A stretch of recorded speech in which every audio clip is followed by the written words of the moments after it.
The year is 2010. I'm going into my junior year at university, and Bungie is teasing features for a follow-up to their Xbox 360 hit, one of the most popular games of that time, Halo 3. Rumor has it, Halo Reach is going to be a little bit different.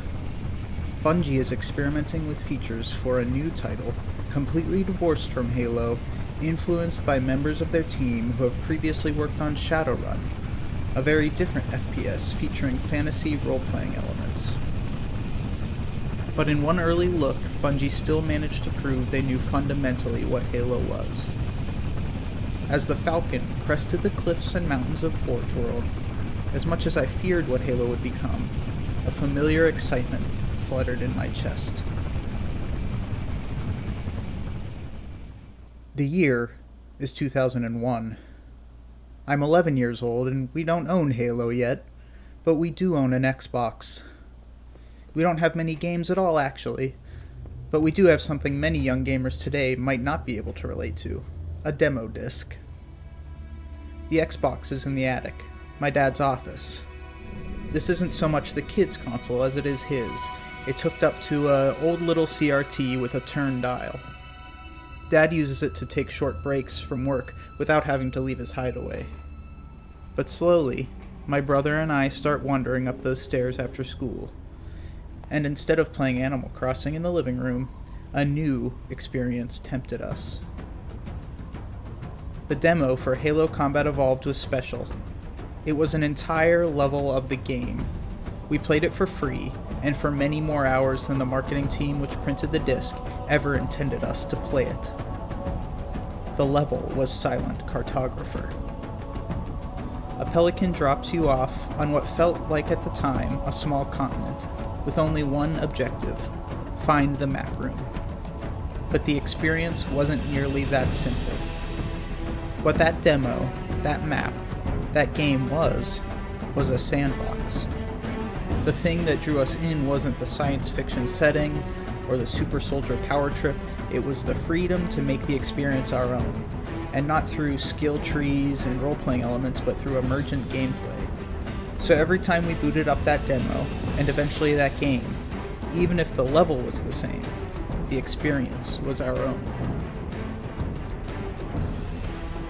Halo said one thing before all else. Here is an island, a ship, a ring. Whether you walk, whether you drive, whether you fight, whether you run, go forth and make your own way. Bungie, to the end of their tenure as Halo's Guardians, understood that fundamental truth, though their respect of it may have varied. Halo 3's introduction of Forge and Theater only proved to cement that truth within Halo, and Bungie's dedication to turning Forge from a fun little sandbox editor into a map editor by the end of Halo 3's lifecycle showed Bungie's investment in the community and their love for emergent experiences. Though Reach strayed in some ways, Bungie continued to build on that foundation, at least through Forge.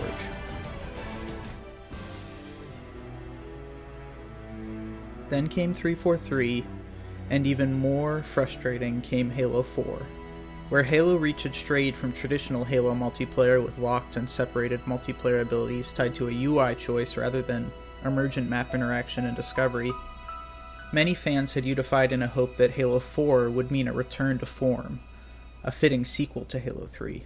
That proved not to be the case. 343 were lambasted by the community for hiring staff that were decidedly not fans of Halo. But in truth, the greater tragedy was that the very top of 343 didn't even fundamentally understand what they had become the guardians of. I don't think I have to lay out 343's errors. There are many more outlets that have already done a fine job. 343 went on to release Halo 5, and they proved two things. They knew they made mistakes with Halo 4, but they still fundamentally misunderstood Halo. I have to at least applaud them for redesigning the multiplayer from the ground up for Halo 5. I actually quite enjoy the multiplayer minus some minor gripes, but it is easily the least Halo campaign, and the multiplayer still manages not to catch the soul of what made Halo what it was. Now the year is 2020 and 2560. It's 5 years since 343 last tried, and 167 days since we lost. And 343 has finally brought us to a Halo. We step out of a Pelican and we are met with a new and familiar world. How will we explore? Where will we go first? What will we discover? What will emerge? Is this finally the sandbox Halo has promised? One thing is certain. 343 finally understands what their Halos had lost. Whether or not they truly understand how to replicate that soul remains to be seen. Armor cannot hope, but perhaps we, the community, have reason to. Before we are overly critical of whether Master Chief should sprint, whether that one rifle seems to really fit what we expect, or whether the banished dropship is up to our standards, I think it's important for us, the community, to take a step back. 343 has proven twice a real lack of understanding, and as much as we can let the little things disappoint us, what about the big thing? What about Halo? What about what Halo is at the core? Maybe for the first time, 343 understands. They have given us little reason to hope in the past, so I certainly understand if you'd rather not.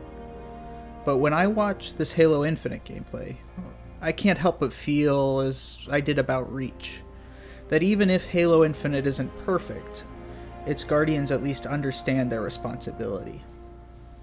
And to be honest, even if we can't know how the multiplayer will turn out, Halo Infinite shows no signs of disappointing where it counts in the campaign. So my chest flutters again because I see what these games have long lost: an emergent sandbox experience. Halo.